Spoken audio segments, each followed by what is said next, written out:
इसके बाद तीसरी बात यह है कि वृषभानुपुत्री राधा देवी को कहा गया है। राधा देवी को वृषभानुपुत्री कहा गया है और राधा एक वृषभानुपुत्री थी और उन्हें पता चला कि भगवान श्री कृष्ण ने जन्म लिया है। अब वो ये गोलोकवास में दोनों जन्म लेते समय पहले ही प्रेम करते थे, तो सभी को पता है, और राधा की शादी भी हो गई थी, ये भी पता है। लेकिन वो कृष्ण से प्रेम करती थी। गोलोक में, गोकुल में या वृंदावन में या वृषभानुपुर में जब ये पता चला कि राधा कृष्ण से छुपके से प्यार करती है, तो माता, सास, ससुर और सभी लोग, गोपियां जितनी थी वो तो कहती थी कि कृष्ण के साथ प्यार तुम अकेली करती हो। हम सब लोगों ने क्या किया, थोड़े लोग उसके प्यार में रखे और थोड़े लोग उसकी निंदा भी करते थे। बात ऐसी हो गई कि राधा को सभी लोग चिढ़ाने लगे कि तू पतिव्रता ही नहीं, तेरी तो शादी हुई और तू दूसरे परपुरुष के साथ, कृष्ण के साथ प्रेम करके तू पतिव्रता ही नहीं है। राधा को कोसने लगी। इसमें 2 से 2 सखियां ज्यादा ही थी। एक बूढ़ी औरत थी, वृषभानुपुर की बूढ़ी औरत थी, और एक थी उसकी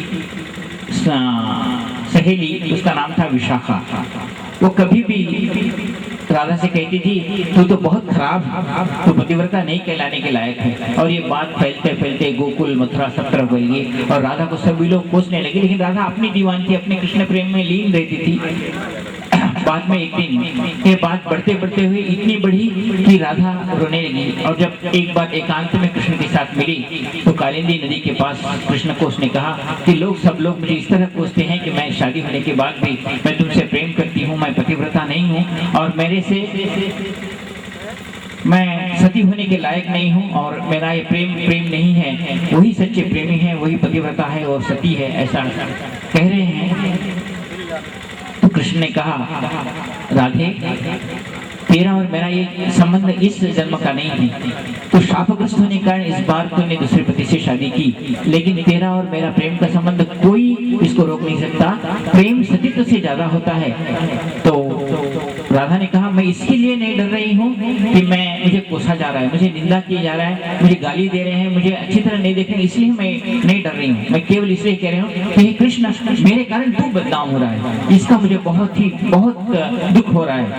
हे कृष्ण, मैं चाहती हूँ कि ऐसा ना हो कि कहीं तू मेरे साथ बदनाम हो।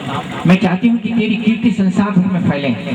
मैं दूर हो जाना चाहती हूँ, लेकिन तो कृष्ण कहा तू दूर होने की बात करती है। जैसे ही राधा ने कहा कि मैं दूर हो जाती हूँ, कृष्ण मूर्छित होकर गिर गया।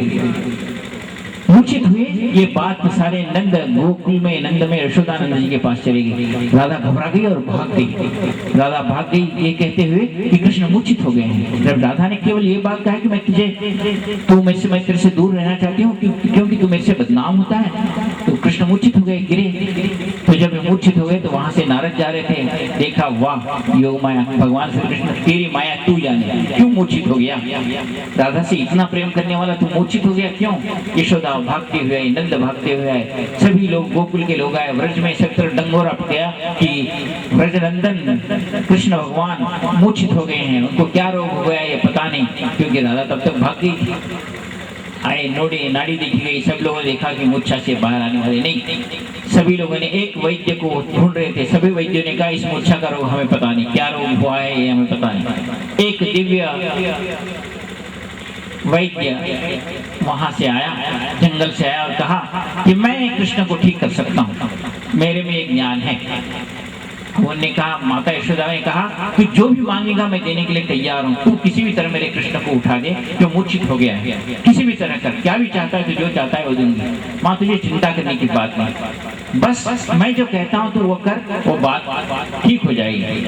तो उन्होंने कहा कि क्या बात करनी है? कि कृष्ण को नर्मदा के किनारे ले जाना है। नर्मदा के किनारे यहाँ से? हाँ, वो नर्मदा के किनारे ले जाने के बाद में मैं कर सकता हूँ। नर्मदा के किनारे कृष्ण को ले जाऊँ, सारा व्रज नर्मदा के किनारे आ गया। वहाँ उस वैद्य ने कहा कि मैं यहाँ एक विशिष्ट रूप से इसकी वैदिकी करना है, कृष्ण को मूर्छित उठाना है, तो मुझे एक बात बता देता हूँ, मैं आपको सुनो। एक कलसी ला लो, कलसी आप जानते हैं कलश से कहते हैं, कलश कहते हैं, ऐसी कलसी ला लो। इस कलसी से जो कोई भी मैं जिस विधि से पानी करता हूँ उस विधि से नर्मदा से पानी लाकर अगर कृष्ण के ऊपर हम छिड़कते हैं तो कृष्ण मूर्छा से बाहर आ जाएंगे और ये रोग उन्हें कभी सताएगा नहीं। लेकिन उसके लिए सती चाहिए, कोई भी सती स्त्री ही आकर उस कलश के पानी से ले आए। अब सारे लोग वजह से भाग के आए। अब सभी लोगों को ये चिंता लगी तो यशोदा ने कहा भैया मैं सती हूँ, मैं तो मेरी माता नहीं चलती इसके लिए, तुम स्वयं माता हो, माता का सती तो इसके लिए काम नहीं आता। कोई ऐसी स्त्री हो जो तुम्हारे से संबंध नहीं रखती, ऐसी स्त्री चाहिए। तो विशाखा और उस बूढ़ी स्त्री को बहुत गर्व था कि हम सती है और राधा सती नहीं है। तो ने कहा कोई भी सती आ जाए और मैं जिस विधि से कहता हूँ उस विधि से कर। उन्होंने कहा क्या विधि है?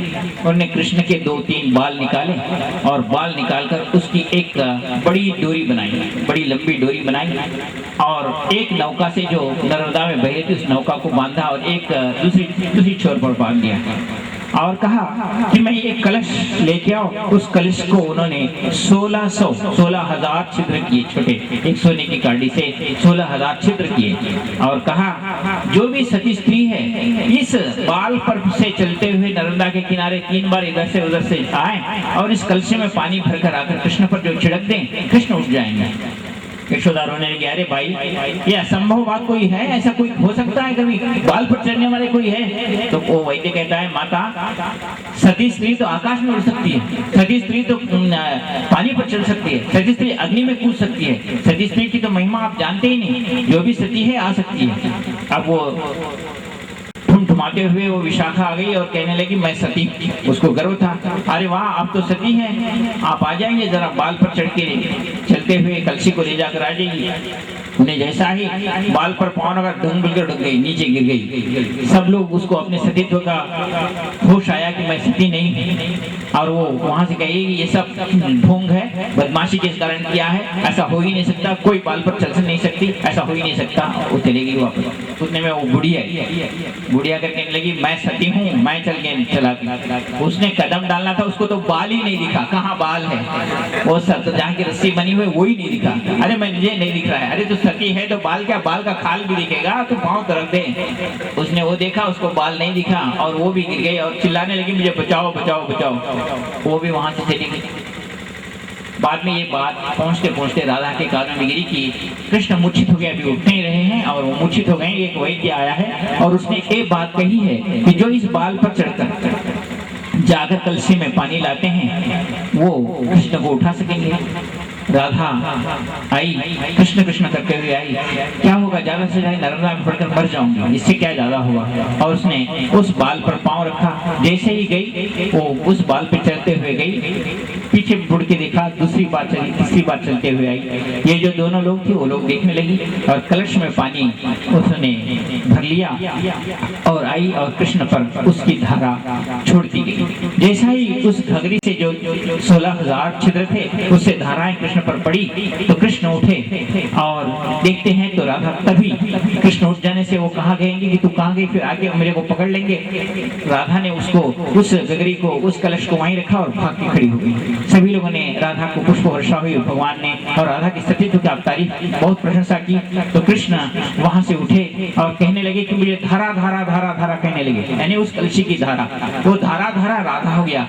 आप धारा धारा कहते रहो ना, राधा राधा हो जाएगा।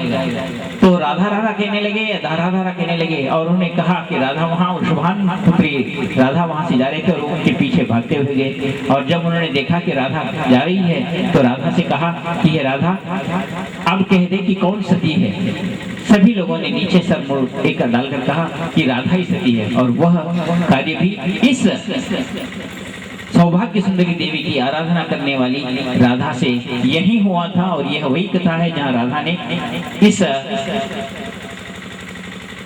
पवित्रता सती को प्राप्त किया था। जबकि कहते हैं कि एक पति होकर छोड़ने के बाद, एक पति को छोड़ने के बाद राधा की पहली शादी हो गई थी और कृष्ण से प्रेम कर रही थी। अब आप सभी की नजरों में तो सती नहीं कहलाती, लेकिन प्रेम सच्चा हो तो वह सतीत्व कहलाता है। सच्चा प्रेम ही सतीत्व है, यह राधा ने बता दिया था। और वो षोडशी त्रिपुर सुंदरी के पास इस साधना के माध्यम से उन्होंने इस को करके बता दिया था कि राधा मैं कृष्ण से बहुत प्रेम करती हूँ।